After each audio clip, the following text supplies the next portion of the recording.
colleague, the honourable member for South Thanet. No one who watched his interview last night could have failed to have been in awe of his incredible resilience. Mr. Speaker, this morning I had meetings with ministerial colleagues and others. In addition to my duties in this House, I shall have further such meetings later today. Jenkins. Thank you, Mr. Speaker. I too welcome the honourable member for South Thanet back to the House and wish him well in his duties. Can I also associate my remarks with the Prime Minister? The Association of Dental Groups in their May 2022 report identified my constituency, Wellingborough, as one of England's dental deserts. I welcomed the Prime Minister's grand scheme to send dental vans to constituencies like mine. But just months on, he's having to U-turn because there aren't enough vans. Why can't the Minister address this issue seriously? Prime Minister. Well, Mr. Speaker, that's not right. Actually, thanks to our dental recovery plan, we're delivering 2.5 million more dental appointments. There's a new patient premium, new provision for remote communities, and actually, we know that the plan is now delivering because since it was announced in January, over 500 more dental practices are now accepting new patients. And I'd also just point out to the honourable lady that compared to the party opposite's plan, what we are doing is producing more than twice the number of extra appointments to get people the treatment they need. Elliot Colburn. Thank you, Mr. Speaker. Today's news on inflation is not just good news for consumers in Carshalton and Wallington, but also for capital projects like the investment into St Helier Hospital and to build a second hospital in my constituency, protecting A&E and maternity locally.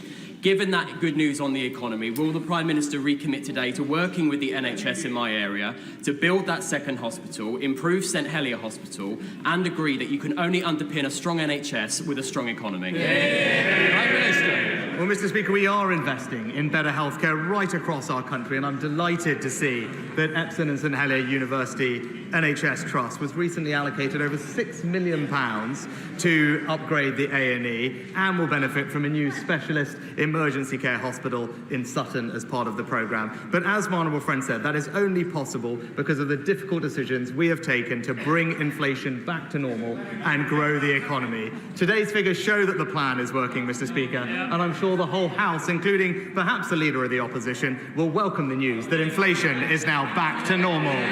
We now come to the Leader of the Opposition, Keir Starmer.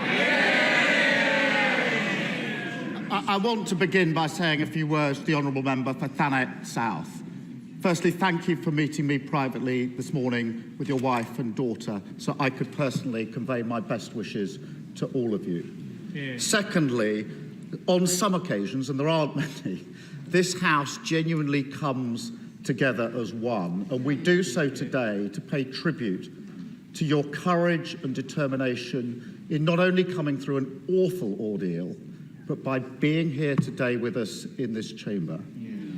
And thirdly, I want to acknowledge your deep sense of service. I think politics is about service.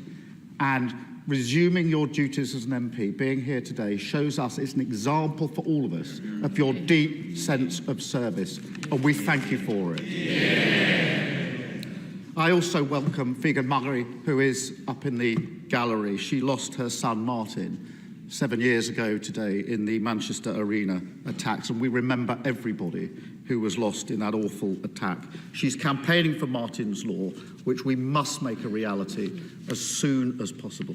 Mr. Speaker, the infected blood scandal reflects a profound failure across almost every part of the British state. On Monday in our apologies and yesterday on the question of compensation, this House was united. But too many times we've heard similar sentiments from that dispatch box and from this one. There are many hard yards to go.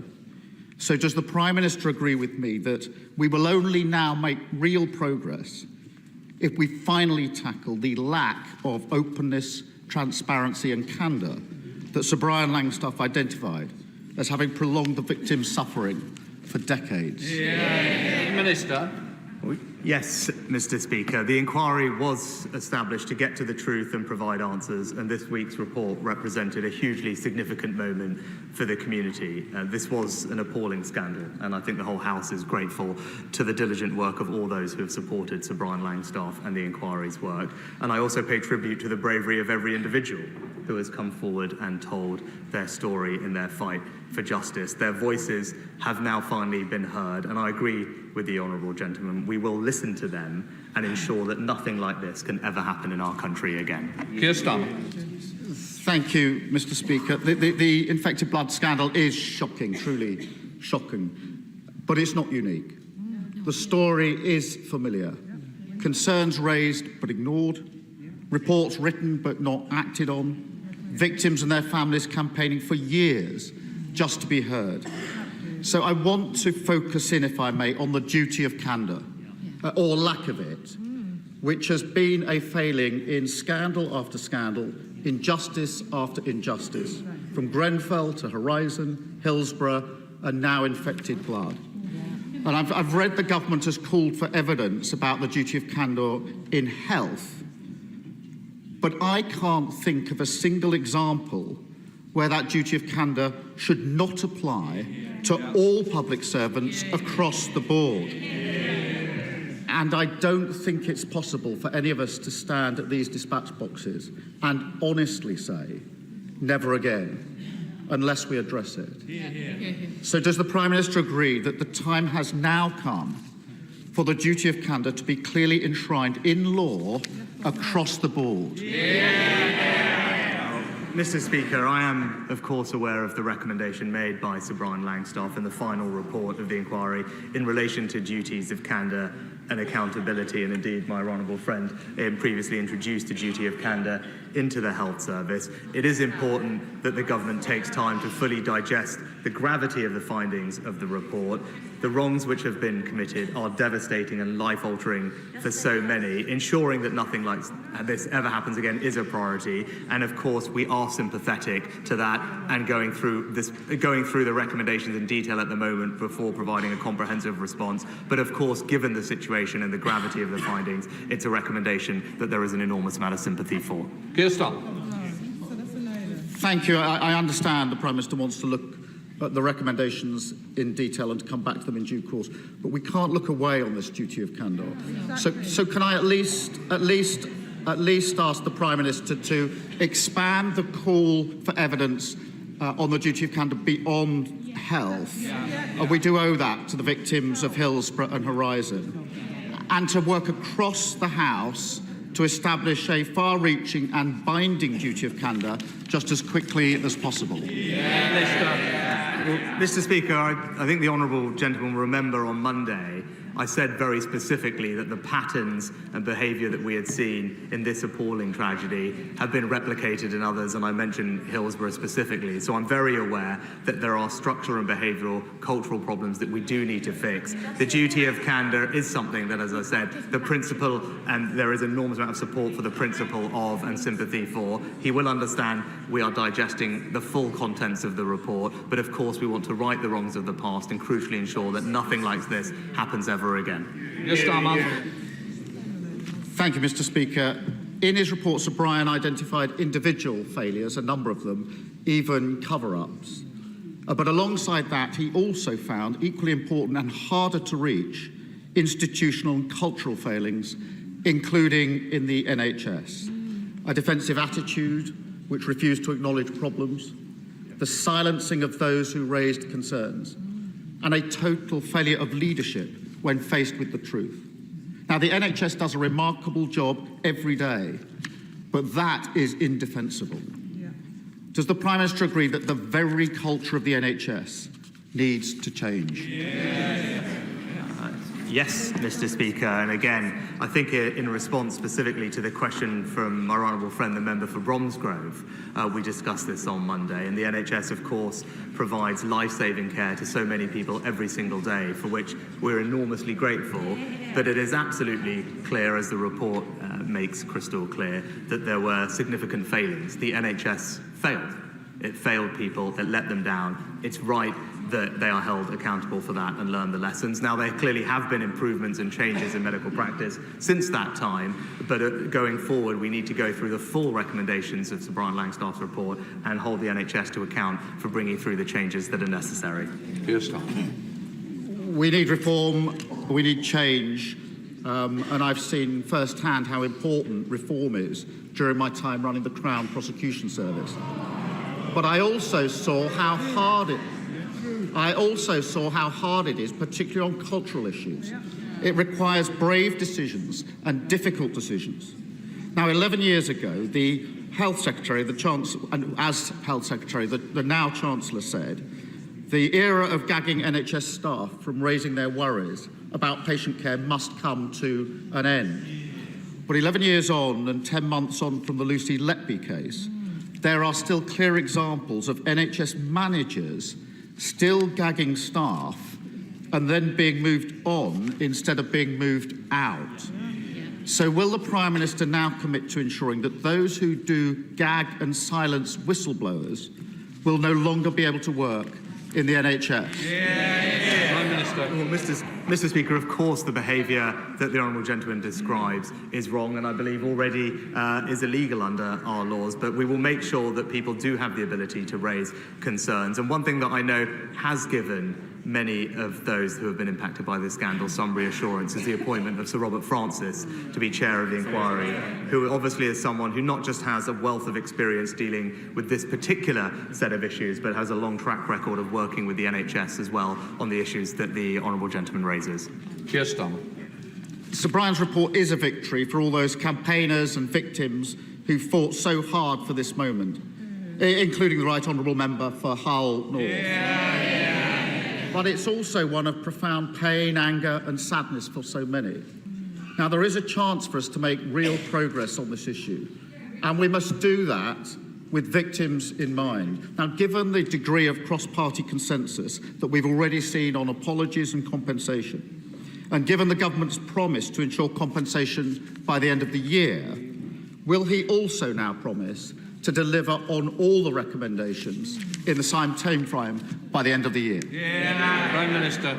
Mr. Speaker, of course, we want to deliver on the recommendations as quickly as practically possible, and indeed our expectation is that we can do that before the end of the year. But Sir Robert's appointment, as I said, will bring a wealth of experience, and it was crucial that the Chair had the knowledge and the expertise and familiarity with the issues here. His support for delivering the scheme and making sure that compensation can be paid by the end of the year, I think, will be invaluable. He talked about the community, and over the next few weeks, Sir Robert will seek views from the infected blood community, specifically on the proposed scheme, to make sure that the scheme will best serve those it is intended for. And our shared priority is delivering compensation to all those infected and affected with absolutely minimum delay, and begin bringing justice to all of those impacted. Danny Crew. Thank you, Mr. Speaker. Mr. Speaker, in 1997, the public voted in what they were told would be a sort of continuity Conservative government, the same policies, just with different faces. Instead, what they got was record immigration, constitutional vandalism, and a broken economy. Does the Prime Minister agree that with the economy now roaring back to life under a Conservative government, the last thing we need is a return to the failed Labour recipe of high taxes, open borders, and employment laws that destroy jobs? Mr. Speaker, my honourable friend gives a superb and passionate economic diagnosis, and he's right. Inflation is now back to normal, and indeed lower than France, Germany, the United States, at its lowest level in years. Our economy is growing faster, wages are rising, and that's why we need to stick to the plan that is working, Mr. Speaker. And he's right to point out the risks of what the Labour Party proposed. 70 new laws, 70 new laws. They've caved in to their union paymasters, and what does that mean? It means it will cost jobs and damage our economic recovery. MP Leader Stephen Flynn. Thank you, Mr. Speaker, and can I begin by also welcoming the member from South Thanet back to the chamber. He is indeed an inspiration to all of us. Mr. Speaker, speculation is rife, so I think the public deserve a clear answer to a simple question. Does the Prime Minister intend to call a summer general election, or is he feared? Oh, Mr. Speaker, as I have said repeatedly to him,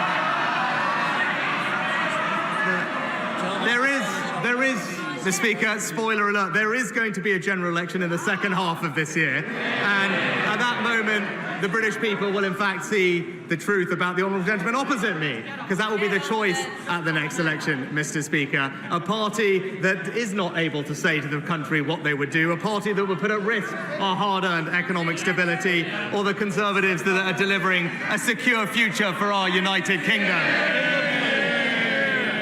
Mr. Speaker, he continues to play games with the public. But whilst he does that, let's get back to some serious matters.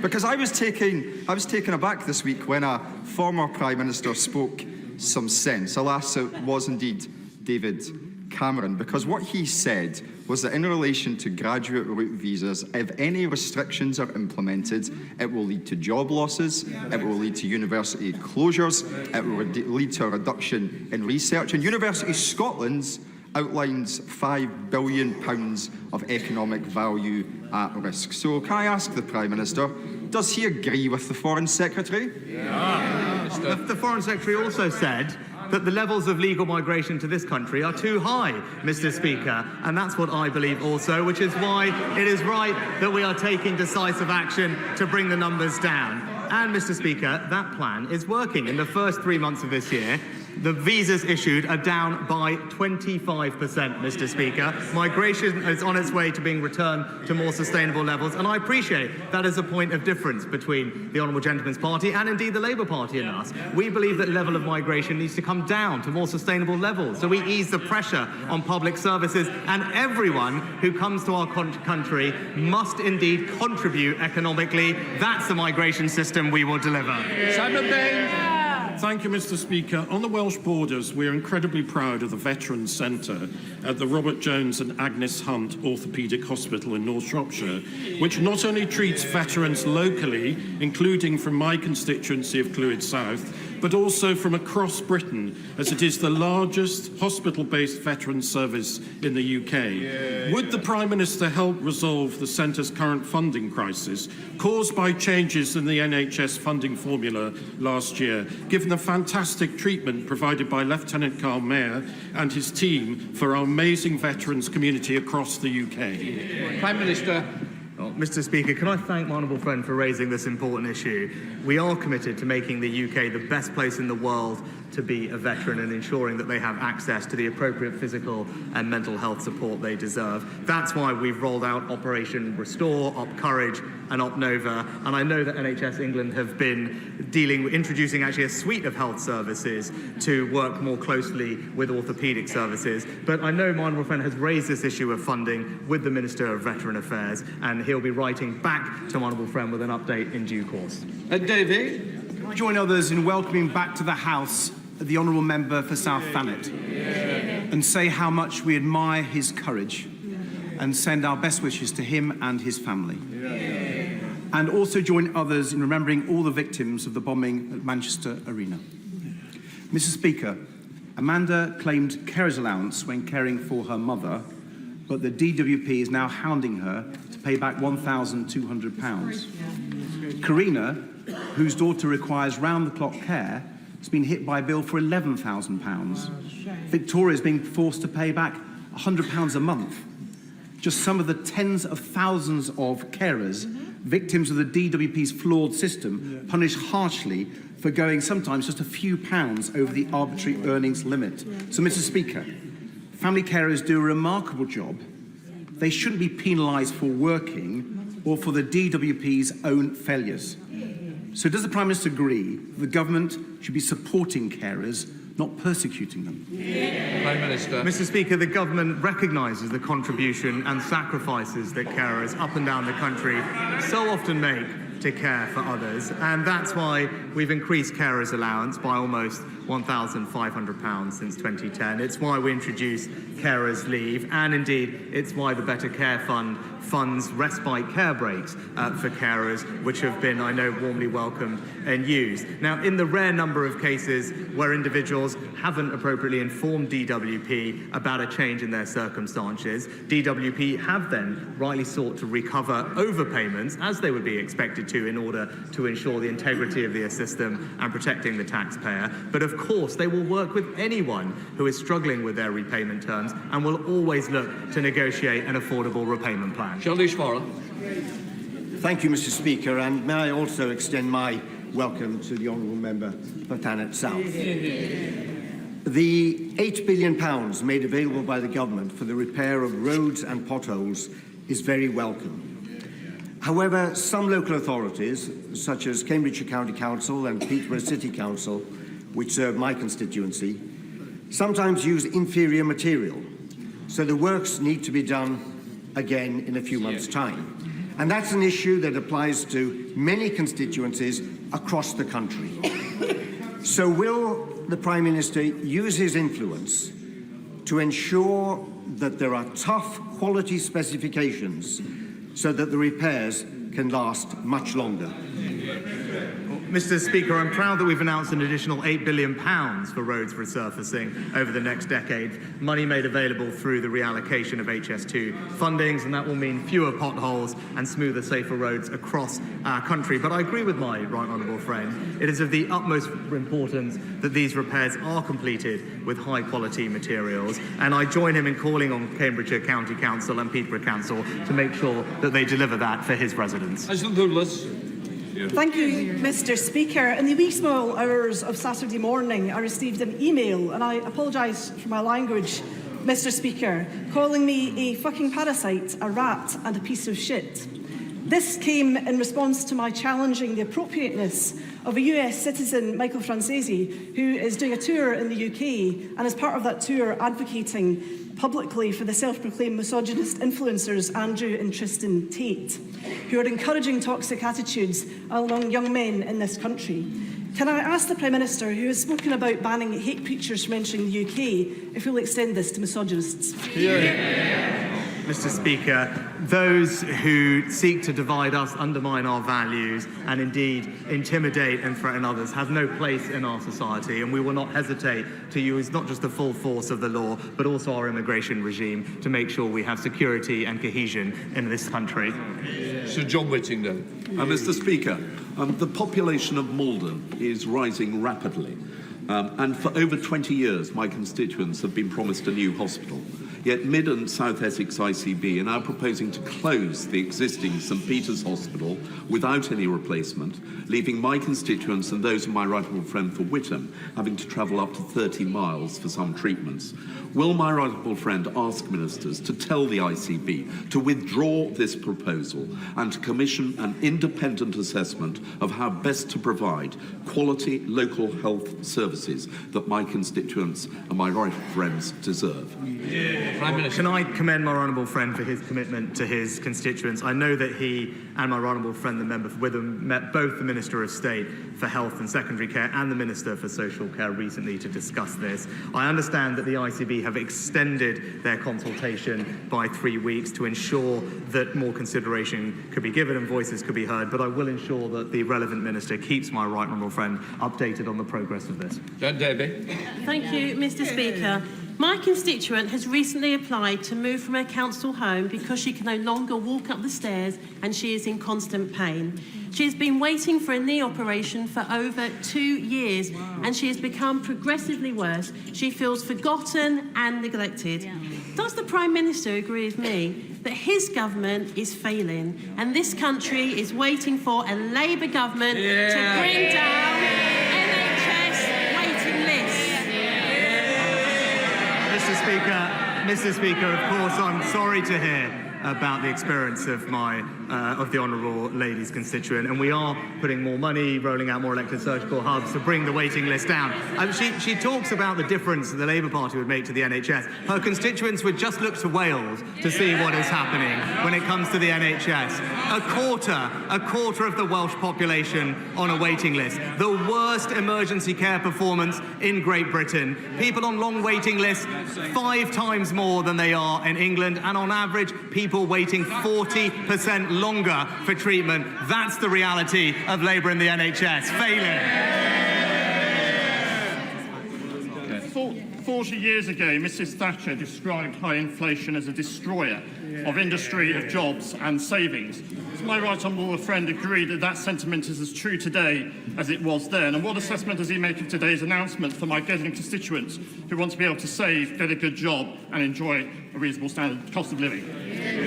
Well, my honourable friend is right that today does mark a major moment for the economy. Not only have we halved inflation, but it has returned back to normal thanks to the collective hard work and sacrifice and resilience of people up and down the country. And this is further proof that our plan is working. Mortgage rates have come down, energy bills have come down, taxes are being cut, and inflation now back to normal. That shows that when you stick to the plan, we can look forward to a brighter future. But my honourable friend is right to point out the alternative. Labour Party imposing £2,000 of tax rises. That's what the country would put stability at risk. Well, Thank you, Mr. Speaker. England's Chief Medical Officer said that reducing sewage in rivers and seas is a public health priority, highlighting the problems dumping untreated sewage causes. Even the treated sewage, which is continuously discharged into rivers and seas, contains faecal matter. Water firms are now asking for bills to go up by up to 91% when they've paid out billions to shareholders and neglected pipework and infrastructure. So, Mr. Speaker, can the Prime Minister tell me why is his government allowing these companies to destroy our waterways and make obscene levels of profit whilst making people ill? Mr. Speaker, the level of overflows we've seen is unacceptable, but we have gone further than any other government, monitoring 100% of overflows, up from only 7% under Labour, investing record amounts in our water infrastructure, enshrining in law strict targets, and introducing unlimited fines for water companies to hold them to account. But when it came to this House, the party opposite couldn't even vote for their own policy. And that's because there's only one party with a plan to protect the environment, the Conservative Party. Thank you, Mr. Speaker. Our NHS needs to be at the cutting edge of innovation and transformation. So I very much welcome the recent announcement on artificial intelligence in the delivery of radiotherapy. But will my right honourable friend commit to us going further and faster in the rollout and realising the potential of AI and the latest, most innovative medtech across our NHS, benefiting, of course, patients, but also clinicians? Prime Minister. I agree with my honourable friend that we need to ensure our NHS is a world leader in medical innovation, which is why yesterday we announced funding to roll out game-changing AI to radiotherapy departments in England. And the benefits are clear because that technology can locate cancer cells 2.5 times quicker than doctors alone. But we won't stop there. We recognise the huge potential, and that's why the productivity plan announced in the spring budget will modernise the NHS and ensure our patients get the care that they deserve. Well, Ribeiro Addy. Thank you, Mr. Speaker. In recent days, the Trussell Trust revealed that its network handed out more than 3.1 million emergency food parcels in the past year, and that's the most it's ever distributed and nearly double the number 5 years ago. Absolute poverty among children in this country has risen by its highest rate of 30 years, and a quarter of all children in this country live below that poverty line. 2/3 of UK children in poverty live in families where at least one parent works. My constituency, Streatham, is one of the worst affected. So, Mr. Speaker, does the Prime Minister have any plans to restore the Child Poverty Unit or to address the calls for universal free school meals or report on any government plans aimed at tackling child poverty at all? Prime Minister. Mr. Speaker, nobody wants to see any child grow up in poverty, and that's why I'm pleased that the record of this and previous governments has reduced not just the number of people living in poverty, but the number of children living in poverty, thanks to our measures to strengthen the economy. But when it comes to supporting children who are vulnerable with their food, we've extended the Holiday Activity and Food Programme with £200 million of funding, and we're investing £30 million in our National School Breakfast Programme, which will now run until the end of the summer term. Thank you, Mr. Speaker. The best ways of helping people with the cost of living is to cut their taxes, keep unemployment low, and get inflation down. Things this government are doing. What is the Prime Minister's assessment of how the very welcome news of today's reduction in inflation going to help both businesses and families with the costs they face? Well, Mr. Speaker, my honourable friend is exactly right in his analysis of how to help working families and our country. And thanks to the difficult decisions we have taken, inflation today is back to normal, which is a very welcome moment. Of course, there's more work to do. Of course, people are only just starting to feel the benefits, but it's clear that the plan is working. And that's why we have also been able to deliver significant tax cuts worth £900 to the average worker in our country. This is all progress that would absolutely be put at risk by the party opposite. Thank you, Mr. Speaker. Harland and Wolff is an iconic cornerstone of the UK's future shipbuilding, defence and energy capabilities. Harland and Wolff has saved 4 shipyards from administration, invested millions, and now employs 1,500 workers across England, Scotland and Northern Ireland, many of whom are my constituents. Approval of the company's export development guarantee is crucial to consolidate this progress. Will the Prime Minister ensure that this is achieved? Well, can I thank the honourable gentleman for his question. The government is committed to supporting the UK shipbuilding sector right across the nation, and I've seen firsthand what companies like Harland and Wolff and the role that they play in the economy. Whilst you'll understand I can't comment specifically on the details of any individual case due to commercial sensitivity, I can assure him that we are working closely with Harland and Wolff in their request for a UKEF guaranteed loan. It is under consideration. And can I also pay tribute to the right honourable member for East Belfast for all he does to be a strong advocate for the company too. Jason McCartney. Thank you, Mr. Speaker. The smart new £15 million accident and emergency unit at Huddersfield Royal Infirmary opened in the early hours of this morning. Will the Prime Minister join me in thanking the team at HRI, welcoming the new doctors and nurses who have been recruited for the A&E unit? And does he agree with me that alongside the new teaching block at Greenhead College, the West Yorkshire Investment Zone and the Trans-Pennine Rail upgrade, it shows that we are delivering for my constituents in the Home and Combe Valleys and Lindley? Well, Mr. Speaker, can I congratulate my honourable friend and his constituents for the brand new A&E department at the Huddersfield Royal Hospital. It is, as he said, a real game changer for residents, and it's not the only piece of delivery in his area. He mentioned the Trans-Pennine Rail upgrade, delivering faster journeys, but also levelling up projects like Huddersfield's Open Market and the new teaching block at Greenhead College. It shows that it's the Conservatives that are delivering on the priorities of his local community.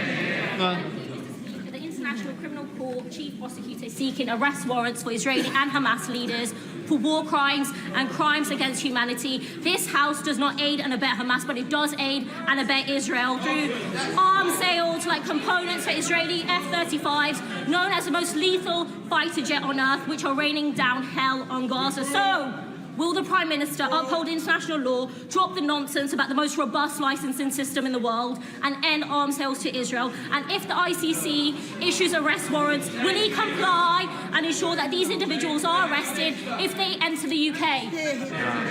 Mr. Speaker, always nice to see the Change Labour Party in action.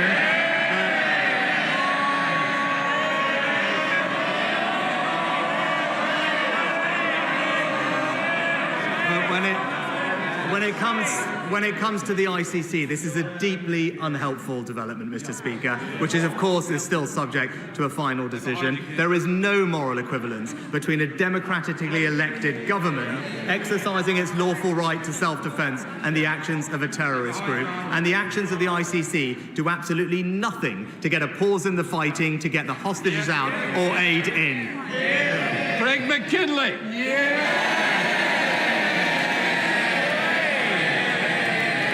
Thank you, Mr. Speaker. This is an emotional day for me, and if you would indulge me to say a few thanks, because there are a few are due.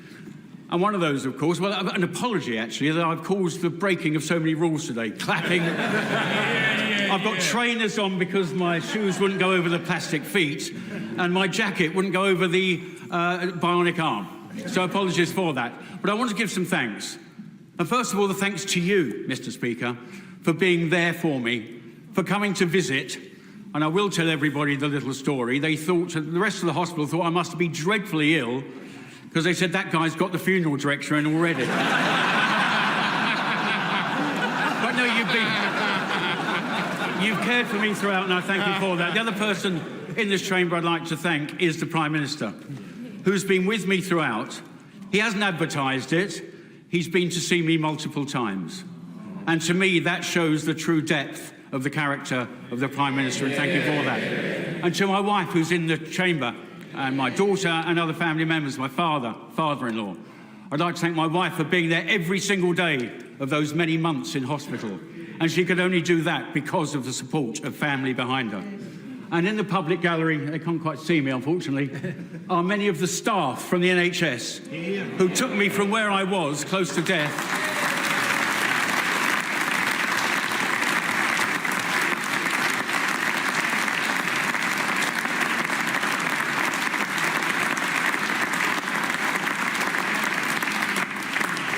they took me from close to death to where I am today, so thank you for that. I'm not entirely sure I'm that happy that the two surgeons who took this lot off are there, but never mind.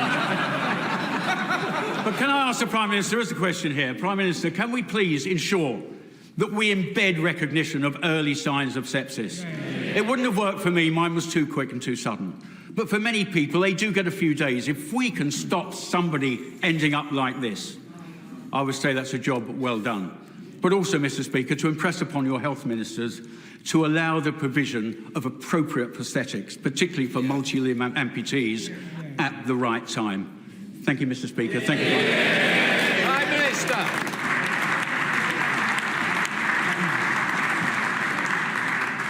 Mr. Speaker, it's so wonderful to hear from my honourable friend. Can I thank him for his kind words, but also personally pay tribute to his family who are here. And I know firsthand the extraordinary job they did to support him over the past several months, and they all deserve our absolute admiration and thanks for what they've done. And on the substantive question that he raises, before I do that, can I also join him in paying tribute to the NHS workers who looked after him? He's right that sepsis is a devastating condition, and we're working hard to raise awareness of it, and I know that he will play a leading role in doing that. And without getting into all the details, I'll just say that he is right. The NHS itself has recognised this morning that more needs to be done, and I can assure him that we will do that. The Right Honourable Friend will discuss with him shortly, as will I, his suggestions on how we can improve care and awareness for people. But I'll end where I started earlier today, Mr. Speaker, and just say, Craig, you've inspired each and every one of us. Thank you. That completes Prime Minister's questions.